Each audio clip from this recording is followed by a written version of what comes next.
Hello everyone, welcome to my channel. আজকে আলোচনার বিষয় হচ্ছে টেন্সের স্ট্রাকচার। টেন্সের স্ট্রাকচারের ক্ষেত্রে তার তৃতীয় ছেলে হচ্ছে পারফেক্ট সেজ ছেলে এবং সে গাদা টিপের হয়। কারণ হচ্ছে হইতেছে, হইতেছিল, হইতে থাকবে, এই কথাগুলো হচ্ছে লং টার্ম ওয়ার্ড, মানে লং টাইপের ওয়ার্ড।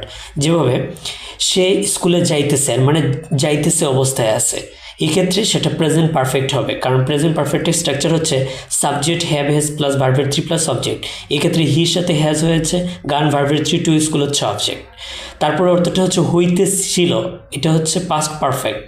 কারণ হচ্ছে এই ক্ষেত্রে বলতেছে যে সে স্কুলে যাইতেছিল, he had gone to school. এটা স্ট্রাকচার অনুযায়ী সাবজেক্ট হ্যাড প্লাস ভার্বের থ্রি প্লাস অবজেক্ট। তৃতীয়ত যদি আমরা যাই, হইতে থাকবে, এটাও লং টার্ম ওয়ার্ড।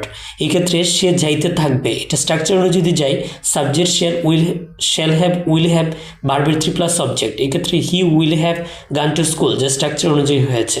এক্ষেত্রে মেইন ফোকাসটা হচ্ছে যে সেজ ছেলেরা প্রায় গাদা টাইপের হয়, তার অর্থটা হচ্ছে হইতেছে, হইতেছিল, হইতে থাকবে। Hello everyone, welcome to my channel. আজকে আলোচনার বিষয় হচ্ছে টেন্সের স্ট্রাকচার।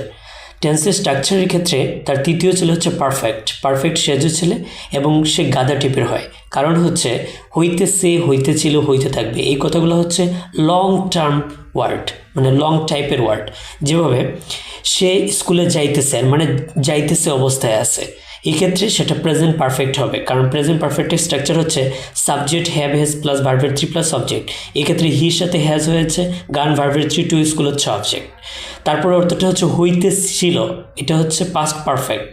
কারণ হচ্ছে এই ক্ষেত্রে বলতেছে যে সে স্কুলে যাইতেছিল, he had gone to school. এটা স্ট্রাকচার অনুযায়ী সাবজেক্ট হ্যাড প্লাস ভার্বের থ্রি প্লাস অবজেক্ট। তৃতীয়ত যদি আমরা যাই, হইতে থাকবে, এটাও লং টার্ম ওয়ার্ড। এক্ষেত্রে সে যাইতে থাকবে, এটা স্ট্রাকচার অনুযায়ী যদি যাই, subject shall have, will have, ভার্বের থ্রি প্লাস অবজেক্ট। এক্ষেত্রে হি উইল হ্যাভ গান টু স্কুল, যে স্ট্রাকচার অনুযায়ী হয়েছে। এক্ষেত্রে মেইন ফোকাসটা হচ্ছে যে সেজ ছেলেরা প্রায় গাদা টাইপের হয়, তার অর্থটা হচ্ছে হইতেছে, হইতেছিল, হইতে থাকবে।